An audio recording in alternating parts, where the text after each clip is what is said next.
দুপুরের সংবাদে আপনাকে স্বাগতম। প্রথমে জানিয়ে দিচ্ছি সংবাদ শিরোনাম। সমস্যায় জর্জরিত বাগেরহাট জেলা হাসপাতাল। প্রায় 40 লাখ টাকায় কেনা অটোমেটিক কেমিস্ট্রি মেশিন 3 বছরেও বাক্স থেকে বের করা হয়নি। এখনো পুরনো পদ্ধতিতেই চলছে রোগীদের পরীক্ষা নিরীক্ষার কাজ। অন্যদিকে জনবলের অভাবে কোটি টাকার যন্ত্রপাতি সম্বলিত আইসিইউ ইউনিট তালাবদ্ধ 11 মাস ধরে। এমন দুরবস্থার কারণে প্রতিনিয়তই ভোগান্তির শিকার হতে হচ্ছে রোগীদের। ধরে বেতন ভাতা তুলতে পারছেন না ভোলার লালমোহন উপজেলার 50 শয্যা উপজেলার স্বাস্থ্য কমপ্লেক্সের স্বাস্থ্যকর্মীরা। বেতন না পেয়ে মানবেতর জীবনযাপন করছেন তারা। ড্রয়িং অ্যান্ড ডিসবার্সিং অফিসার ডিডিওর দায়িত্ব শূন্য থাকায় বেতন ছাড়ের ফাইল আটকে আছে 2 মাস ধরে। তবে সংকট কাটিয়ে দ্রুত সমস্যা সমাধানের দাবি চিকিৎসক নার্সদের। আগামীকাল মহিয়সী নারী রোকেয়া সাখওয়াত হোসেনের 144তম জন্ম এবং 92তম মৃত্যু দিবস। আজীবন বেগম প্রথার বিরুদ্ধে লড়েছেন তিনি, কিন্তু সেই বেগম শব্দটি তার নামের সাথে ভুলভাবে রয়ে গেছে রাষ্ট্রীয় পৃষ্ঠপোষকতায়। যদিও আসার কথা, অবহেলায় পড়ে থাকা রোকেয়া স্মৃতিকেন্দ্রটি অবশেষে যুক্ত হচ্ছে রোকেয়া বিশ্ববিদ্যালয়ের সাথে। শহরের প্রায় সব সড়কই ব্যাটারি চালিত অটোরিকশা ও ইজি বাইকের দখলে। ট্রাফিক আইন না মেনেই চলছে এসব বাহন। ফলে তৈরি হচ্ছে দীর্ঘ যানজট, দুর্ভোগ বাড়ছে সাধারণ জনগণের। সর্বোচ্চ 4000 ব্যাটারি চালিত রিকশা ও ইজি বাইক চলাচলের রাস্তা থাকলেও চলছে কয়েক গুণ বেশি, তাও বেশিরভাগই লাইসেন্স ছাড়া। এবার শুনবেন বিস্তারিত।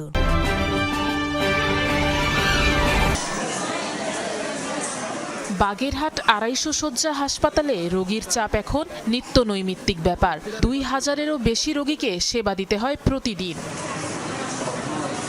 বিভিন্ন রোগে আক্রান্তদের সুবিধার কথা চিন্তা করে প্রায় 3 বছর আগে কেনা হয় অটোমেটিক কেমিস্ট্রি অ্যানালাইজার মেশিন। অত্যাধুনিক যন্ত্রটি প্রতি ঘন্টায় 3 শতাধিক নমুনার ফলাফল দিতে পারে। বায়োকেমিস্ট্রি, হরমোন সহ অর্ধশতাধিক পরীক্ষা নিরীক্ষা করা যায় নির্ভুলভাবে।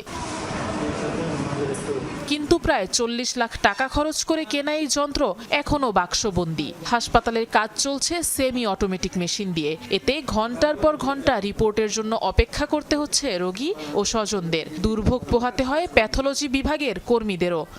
সকাল 11টার সময় একটা টেস্টের জন্য দিয়েছি, কিন্তু এখন প্রায় 1-1:30 বেজে গেছে, এখনো রিপোর্টটা পাইনি। যদি আমাদের প্রতিদিনের রিপোর্টটা প্রতিদিন দেওয়া হয় তাহলে আমাদের খুব উপকার হয়। সেমি অটোতে কাজ করি, আমাদের অনেক সময়ের ব্যাপার। বিলম্ব হয় অনেক ক্ষেত্রে, একদিন অথবা একাধিক দিন তাদের হাসপাতালে আসতে হয়।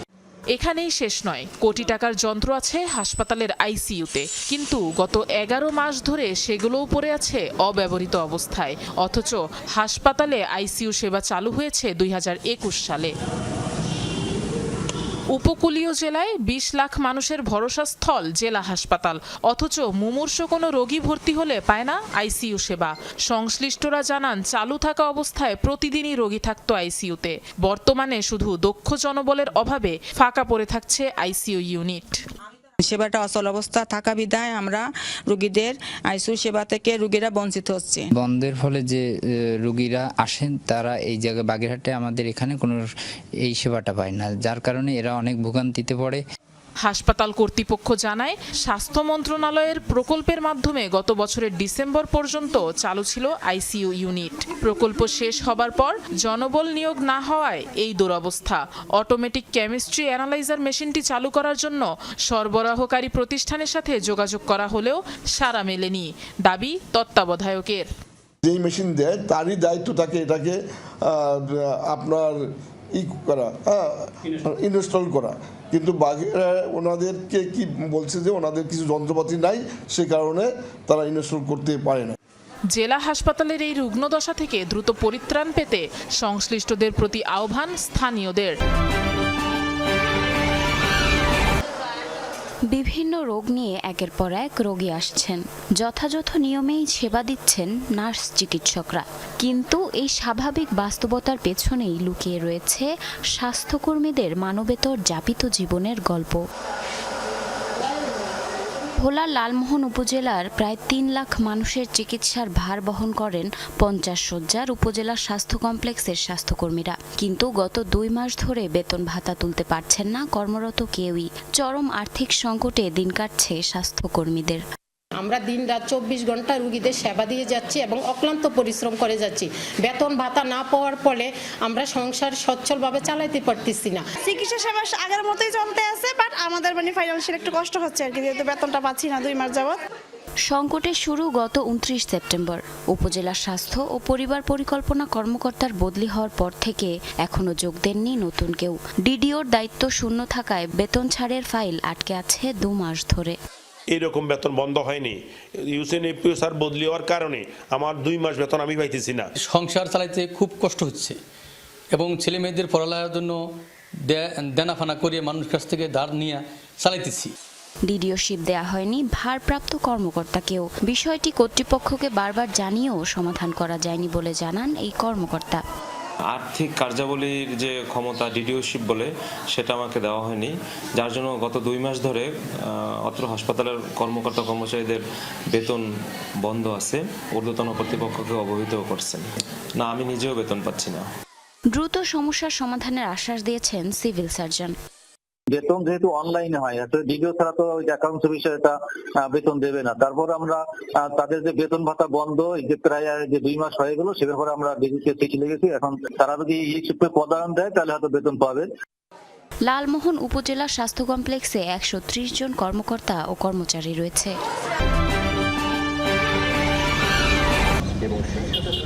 যে বেগম প্রথার বিরুদ্ধে লিখেছেন ও লড়েছেন, সেই বেগম শব্দটি জুড়ে দেয়া হয়েছে তার নামের আগে, অথচ তিনি কখনোই নামের আগে লেখেননি বেগম।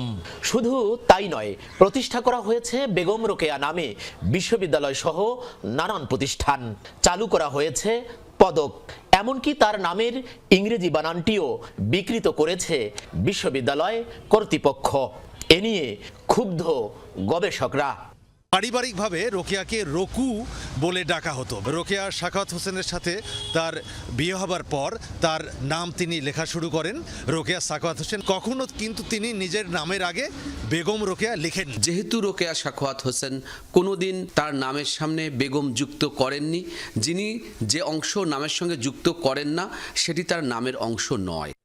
দীর্ঘ দাবির প্রেক্ষিতে গত বছর রোকেয়া দিবসে অবহেলায় পড়ে থাকা স্মৃতিকেন্দ্রটি রোকেয়া বিশ্ববিদ্যালয়ের সাথে একীভূত করার ঘোষণা দিয়েছিলেন সেই সময়কার শিক্ষা মন্ত্রণালয়ের বিশেষ সহকারী ডক্টর আমিনুল ইসলাম।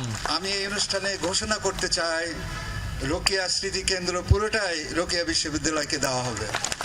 ভিসি জানালেন আগামীকাল এ নিয়ে সমঝোতা স্মারক সই হবে বাংলা একাডেমির সাথে। এর মাধ্যমে নতুন প্রজন্মের মাঝে রোকেয়ার জীবন কর্ম, প্রচার প্রসার, গবেষণা ও চর্চায় নয়া দ্বার উন্মুক্ত হওয়ার আশা তার। বেগম রোকেয়া স্মৃতিকেন্দ্র মিঠাপুকুরে পাড়াবন্দে বেগম রোকেয়া বিশ্ববিদ্যালয়ের পক্ষ থেকে প্রতিদিন শিক্ষার্থীরা যাবে এবং তাদের ওখানে গবেষণা কার্যক্রম তারা ওখানে অব্যাহত রাখবে। রোকেয়ার জন্মভিটায় এসে ক্ষুব্ধ দর্শনার্থীরা। পায়রাবন্দে সাহিত্য সাংস্কৃতিক হাব তৈরির প্রতিশ্রুতি লাল ফিতায় বন্দী। উদ্ধার হয়নি লাখেরাত সম্পত্তি, মসজিদ, দিঘিসহ কোনো কিছুই। আতুর ঘরটিও হয়নি সংস্কার। কলকাতা থেকে মরদেহ জন্মভিটেই স্থানান্তরেও কোনো উদ্যোগ নেই। যত কিছু দেখার জন্য আসলাম, ওগুলোর একটাও এখানে নাই। উনি কিভাবে পড়াশোনা করতো, এখানে কোথায় থাকতো, এগুলো একটু আর একটু ভালো করে প্রদর্শনের ব্যবস্থা থাকলে একটু ভালো। রোকেয়া যে বাড়ি আছে, স্মৃতিকেন্দ্র আছে, এটাকে যেন পর্যটন কেন্দ্র হিসেবে রূপান্তর করা হয়। একটি পূর্ণ সাহিত্য সংস্কৃতি ও শিক্ষা গবেষণার হাব তৈরির মাধ্যমে রোকেয়াকে সবার ঘরে পৌঁছানোর দাবি সব মহলের। সড়ক আইন কিংবা ট্রাফিক পুলিশকে বৃদ্ধাঙ্গুলি দেখিয়ে গোপালগঞ্জ শহরের প্রধান সড়কগুলো দাপিয়ে বেড়াচ্ছে অবৈধ বাহন।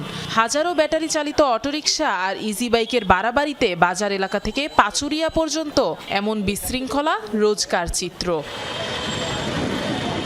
এছাড়াও পাবলিক হল রোড, চৌরাঙ্গি সহ আরও বেশ কয়েকটি এলাকার অপ্রশস্ত সড়কে কয়েকটি লেন তৈরি করে চলছে যানগুলো।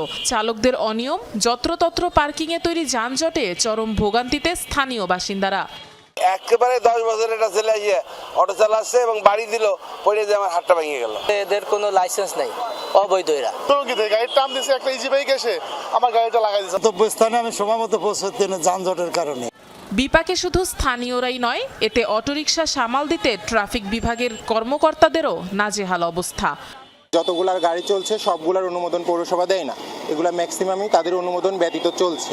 এজন্য পরিমাণটা খুব বেশি হয়ে গেছে। তারপরেও আমরা সর্বোচ্চ চেষ্টা করছি যেন যানজটটা নিরসন থাকে। পৌরসভার তথ্য মতে শহরে সর্বোচ্চ 4000 ব্যাটারি চালিত যান ও ইজি বাইক চলাচল উপযোগী সড়ক থাকলেও বাস্তবে চলছে কয়েক গুণ বেশি, যার বেশিরভাগই লাইসেন্সবিহীন। গাড়ির বৈধতা নিয়ে প্রশ্ন করা হলে ভিন্ন ভিন্ন অজুহাত চালকদের। ড্রাইভারের লাইসেন্স নাই থাকলে ভালো, আর না থাকলে আমাদের উপলক্ষে যদি ধরে তাহলে আমাদের জরিমানা দেওয়া লাগে। কেউ কিছু বলে না, গরিব মানুষ রিক্সা চালাই খায়, এই কারণে বলে না। শুনি যে গাড়ি উঠে দেবে, উঠে দিলে তো আমরা চলে গেলাম। পৌরসভার টাকা নেয়, আমাকে লাইসেন্স করার পরেও টাকা নেয়। অবৈধ যানগুলোকে আইনের আওতায় আনতে কাজ করা হচ্ছে বলে জানিয়েছেন পৌর প্রশাসক। যানজটের সমস্যাটি নিরসন করার জন্য আমরা পৌরসভার পক্ষ থেকে বেশ কিছু প্রস্তাবনা আমরা জেলা প্রশাসন এবং স্থানীয় গণ্যমান্য ব্যক্তিদের সাথে আলোচনা ক্রমে আমরা কিছু প্রস্তাবনা আমরা বাস্তবায়ন করার জন্য কাজ করছি। 2025-26 অর্থ বছরে 65টি ইজি বাইক ও 1308টি ব্যাটারি চালিত রিকশার লাইসেন্স রিনিউ করেছে পৌর কর্তৃপক্ষ।